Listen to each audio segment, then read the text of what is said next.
Hello everyone, today I'll be telling you guys a story called Yellow Cat. This story was made by Robert P. Herbst. Without wasting any more time, let me tell you the story. Here at the Mount Perry Office Supply Inc., we have a cat. It's a fairly standard version of a Alocatus nonspecificus, but we call it a cat for obvious reasons. It's a black and white in color and it has no tail, a characteristic of the Manx breed. The cat has been to the veterinarian and is now a nether cat. It's neither a boy nor girl cat anymore. I suppose it's due to this last item, the cat has been grown to a whopping 16 pounds. Anyhow, one of the first things my lovely Ukrainian bride did on arriving here at our home in the States was to teach our cat it would now use the sand a lot at the corner of our building as a bathroom instead of a litter box. One must note at this time, for the first 4 years of its life, cats never ventured outside of the building for any reason. It would walk up to the door and stop, never voluntarily setting foot over the threshold at any time. Even when forced to go outside, the cat would bound back into the building as fast as it could after release. This was definitely an inside cat.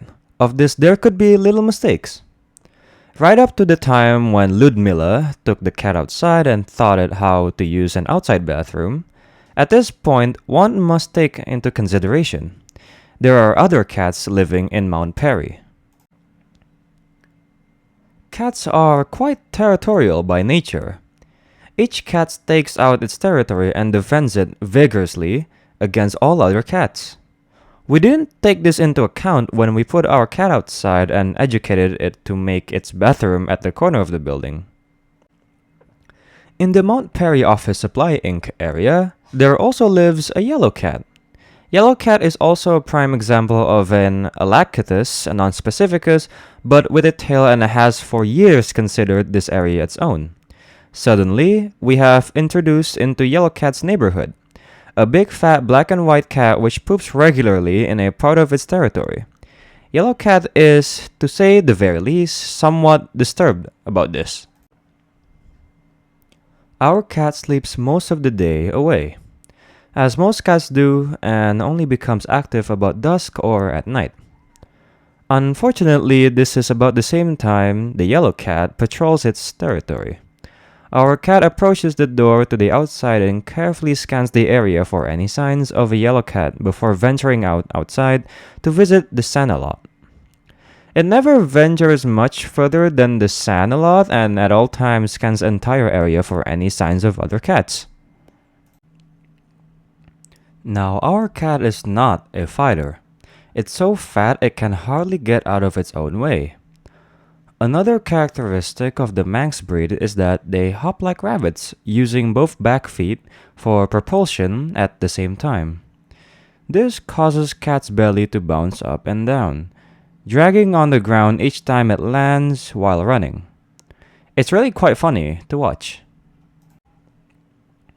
Unfortunately for our cat, the yellow cat is also watching from its hiding place as our cat performs its nightly ritual. Yellow cat would not come out if we are outside with our cat. It only came out after we have gone inside and for one reason or another left our cat behind.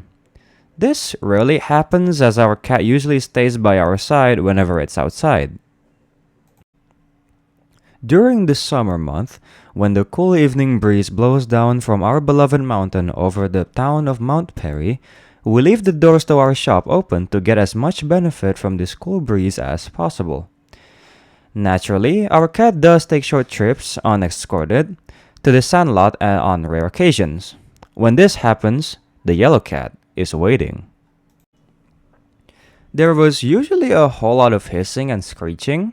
Then our cat would bound for the safety of the open doors with its belly dragging on the ground with each bound. Yellow cat was seldom far behind. About a week ago, Yellow cat actually entered the shop and chased our cat around inside the building.